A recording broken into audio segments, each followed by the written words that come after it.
Hello everyone, I hope आप सब अच्छे होंगे और काउंसलिंग का इंतज़ार कर रहे होंगे। आई नो ये वक्त आसान नहीं होता। डिप्रेशन, एनजाइटी, ऐसी काफ़ी सारी चीज़ें जो आपके पीछे पड़ी हैं। बस इतना इंतज़ार कीजिए कि काउंसलिंग हो जाए और आपको कॉलेज मिल जाए इंशाल्लाह।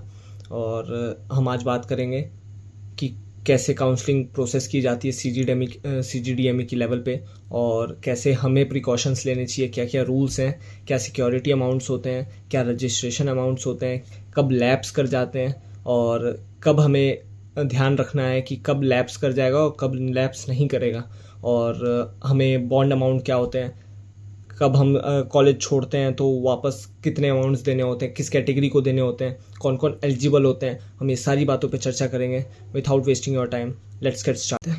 सो आगे बढ़ते हुए हम देख लेते हैं कि क्या रूल्स हैं, कौन कराता है। जैसे कि छत्तीसगढ़ में काउंसलिंग कराती है CGDME। ये कहाँ पे है? हमारे पास रायपुर में है, ठीक है, नया रायपुर में इसका ऑफिस है।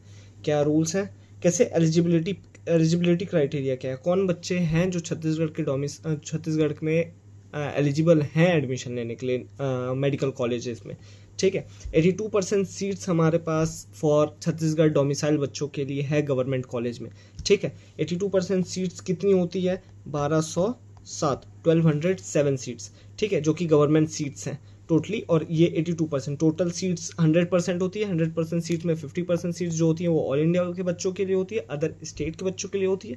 3% सीट्स जो होती है वो सेंट्रल पूल को दी जाती है, जो सेंट्रल डिस्ट्रीब्यूट करती है, ठीक है।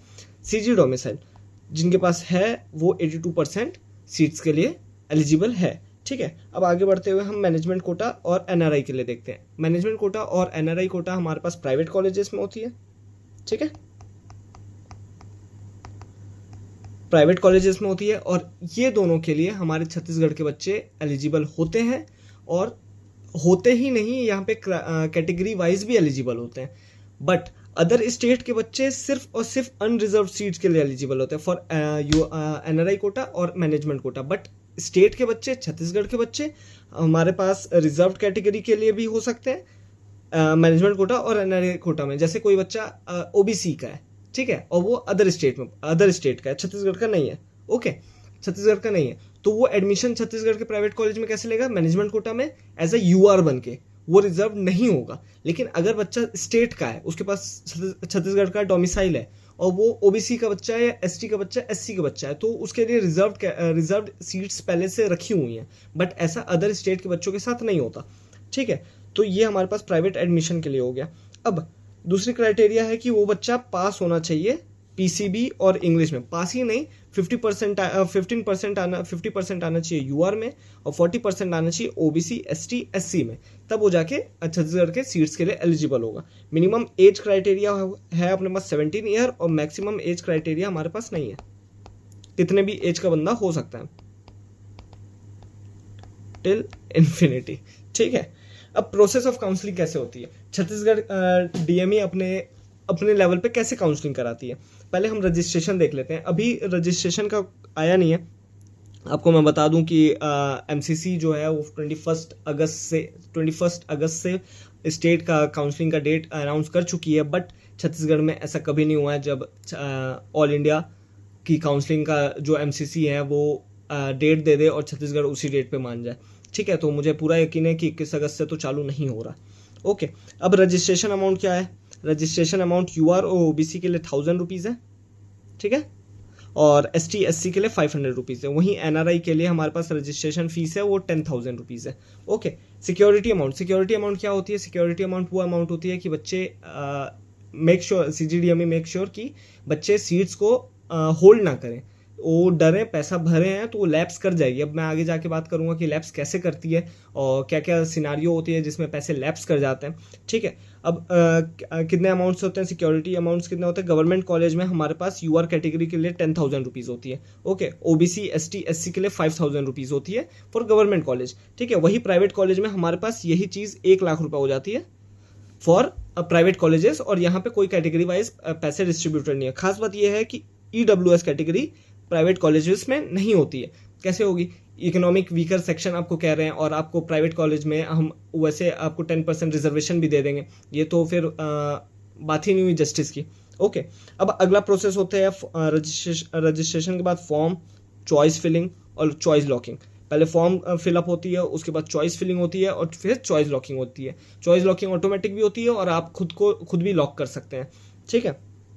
एक खास बात यह है छत्तीसगढ़ में, इसलिए छत्तीसगढ़ का रूल्स मैं समझा रहा हूँ क्योंकि छत्तीसगढ़ और बाहर के स्टेट के रूल्स अलग अलग होते हैं। जैसे कि कई स्टेट में सेकेंड राउंड में भी न्यू रजिस्ट्रेशन हो जाती है, लेकिन छत्तीसगढ़ में कोई न्यू रजिस्ट्रेशन नहीं की जाती है फॉर फर्दर राउंड। सिर्फ रजिस्ट्रेशन होती है वो फर्स्ट राउंड में ही होती है, ठीक है। अब फर्दर आगे बढ़ते हैं तो हमें अलॉटमेंट होती है। अब दो केस बनती है यहाँ पे, या तो अलॉट हो जाएगा या तो अलॉट नहीं होगा, ठीक है। अगर अलॉट होता है तो प्राइवेट कॉलेज में अलॉट होगा तो वहाँ सिनारियो अलग है, गवर्नमेंट कॉलेज में अलॉट होगा तो वहाँ सिनारियो अलग है। अगर गवर्नमेंट कॉलेज में आपको अलॉट होता है तो आपको कंपल्सरली स्क्रूटनी और एडमिशन कराना है, ठीक है। छत्तीसगढ़ में एडमिशन फीस जो है वो 50,000 है फॉर गवर्नमेंट कॉलेज, जो कि 50,000 रुपीज़ आपका डीडी में लगेगा, as a DD, demand draft आपको चेक से बनवाना पड़ेगा। ओके, कंपल्सरली आपको करवाना है एडमिशन अगर आपका अलॉटमेंट होता है छत्तीसगढ़ के गवर्नमेंट कॉलेज में।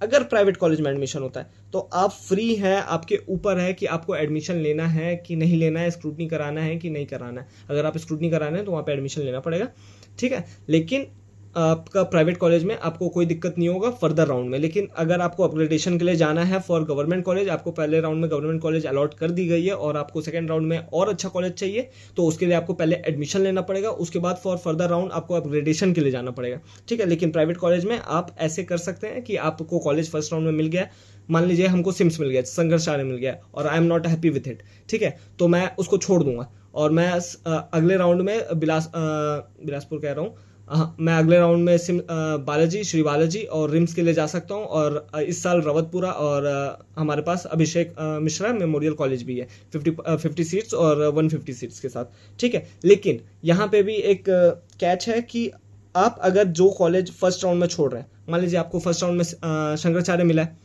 शंकराचार्य अगर फर्स्ट राउंड में मिला है और आप उस कॉलेज को छोड़ रहे हैं तो आपको फर्दर राउंड में, मतलब सेकंड राउंड में अगर अलॉटमेंट के लिए जा रहे हैं तो आपको शंकराचार्य को अलॉट नहीं किया जाएगा और आपको नहीं मिलेगा वो कॉलेज, ठीक है। अब आपको अगर कॉलेज नहीं मिला है तो उसमें क्या करेंगे, आप फर्दर राउंड की तरफ जाएंगे। मतलब आप फर्स्ट राउंड में अलॉट नहीं किए गए तो आप सेकंड राउंड की तरफ जाएंगे। सेकंड राउंड में कट ऑफ डाउन होता है, अगर आप मार्जिन की तरफ हैं तो आपको चांसेस होती है कॉलेज मिलने की 5-10 नंबर के बीच में, ठीक है।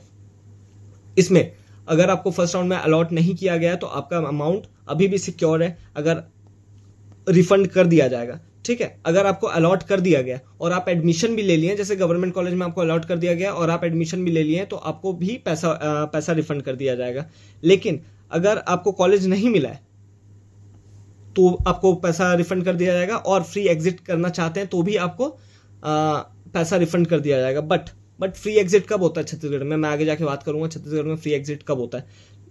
सिक्योरिटी अमाउंट कब लैप्स होती है, जब आपको कॉलेज मिल जाए और आप एडमिशन ना लें, उस सूरत में आपको सिक्योरिटी अमाउंट आपकी लैप्स हो जाएगी। यही एक रीज़न है कि आपको सिक्योरिटी अमाउंट जमा करने बोलती है छत्तीसगढ़ डीएमई, क्योंकि बच्चे क्या करते हैं कि सीट्स होल्ड कर लेते हैं फर्दर राउंड में, फिर बच्चों को जो असली कैंडिडेट है, जो रियल कैंडिडेट जो जिनको सीट की रिक्वायरमेंट है, उनको सीट्स नहीं मिल पाती है। इस चक्कर में सीजीडीएमई क्या करती है कि आपसे कुछ सिक्योरिटी अमाउंट लेती है। उसी तरीके से बाहरी स्टेट में भी होती है और एमसीसी की काउंसलिंग में भी ऐसे ही सिक्योरिटी अमाउंट ली जाती है। ओके, अब राउंड्स के बारे में देख लेते हैं कैसे राउंड्स चलते हैं हमारे। First round, second round, mop up round, stay vacancy round, ठीक है। फर्स्ट राउंड में आपको फ्री एग्जिट मिलता है, आप अगर चाहेंगे तो आप वहां से निकल सकते हैं। फर्स्ट राउंड में आपको फ्री एग्जिट मिल जाएगा और आपको रिफंड भी कर दिया जाएगा। बट सेकंड राउंड में अगर आपको अलॉट कर दिया गया तो आपको, और आप कॉलेज नहीं लिए, तो यहाँ फ्री एग्जिट नहीं है और आपको पैसा रिफंड नहीं किया जाएगा। उसी तरीके से मॉप अप राउंड में भी आपको अगर कॉलेज मिल गया तो पैसा नहीं मिलेगा आपको, और उसी तरीके से स्टे वैकेंसी राउंड, ठीक है। अब आगे बात कर लेते हैं डॉक्यूमेंट्स के बारे में। पिछली वीडियो में पिछली वीडियो में बहुत सारे बच्चे बोले थे कि हमारे पास डॉक्यूमेंट की लिस्ट नहीं है, तो मैं आज लिस्ट भी लेके आया हूँ। जैसे छत्तीसगढ़ में आप एडमिशन लेना चाहते हैं तो आपके क्या क्या डॉक्यूमेंट लगेगा, नीट की एडमिट कार्ड और रिजल्ट लगेगा, ठीक है। 10th की मार्कशीट और बर्थ सर्टिफिकेट। 10th की मार्कशीट एज यूजुअल हमारा बर्थ सर्टिफिकेट जैसे ही यूज़ होता है, ओके। 12th की मार्कशीट लगेगी। कास्ट सर्टिफिकेट, जैसे कि आप अगर ओबीसी हैं तो ओबीसी में भी देखना पड़ता है कि स्थायी हैं या अस्थायी हैं। अस्थायी होंगे तो इस साल का आपको फिर से बनाना पड़ेगा, 1 अप्रैल से के बाद का आई थिंक होना चाहिए। और अगर स्थायी हैं तो आपको पुराना भी चलेगा, ठीक है। उसी तरीके से ईडब्ल्यूएस के लिए आगे बात करते हैं हम, और एससी एसटी के लिए तो हमारे पास एक ही होता है, ठीक है। सीजी स्टेट रेसिडेंशियल सर्टिफिकेट, इसी को हम क्या कहते हैं, डोमिसाइल कहते हैं, निवासी कहते हैं, ओके। आपका कैरेक्टर सर्टिफिकेट जो स्कूल देती है आपको, इनकम सर्टिफिकेट, अगर आप ओबीसी कैंडिडेट हैं तो उसमें हमारे पास क्रीमी लेयर होती है, नॉन क्रीमी लेयर होती हैं।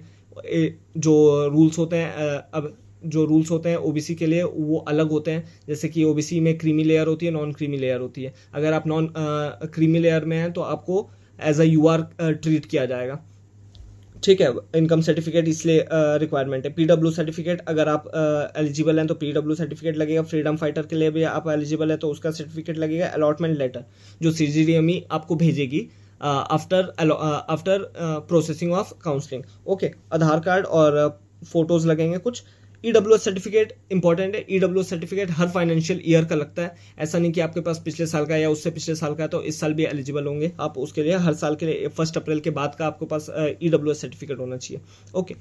अब फर्दर हम जाएंगे तो मैं बॉन्ड अमाउंट बता देता हूँ आपको।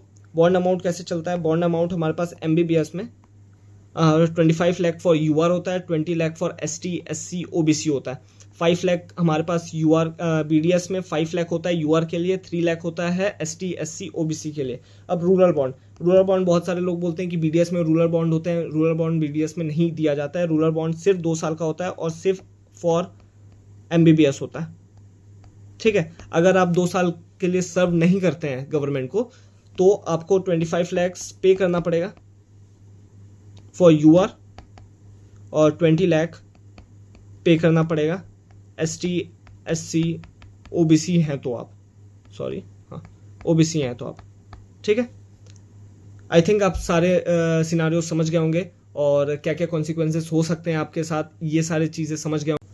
सो गाइज, जितनी इन्फॉर्मेशन देनी थी मैंने आपको दे दी है। अगर कुछ बच गई हो, कोई क्वेरी आपको बच गई हो तो उसको कमेंट ज़रूर कीजिए, मैं उसे ज़रूर रिप्लाई करने की कोशिश करूँगा। फर्दर मैं आपसे रिक्वेस्ट करूँगा कि वीडियो को ज़रूर लाइक करें और अपने दोस्तों को शेयर भी करें ताकि उनकी भी हेल्प हो जाए। और पिछली वीडियो को इतना सपोर्ट करने के लिए बहुत बहुत शुक्रिया। अगली वीडियो के साथ मैं आता हूँ, तब तक के लिए योर ब्रदर शेखर नान।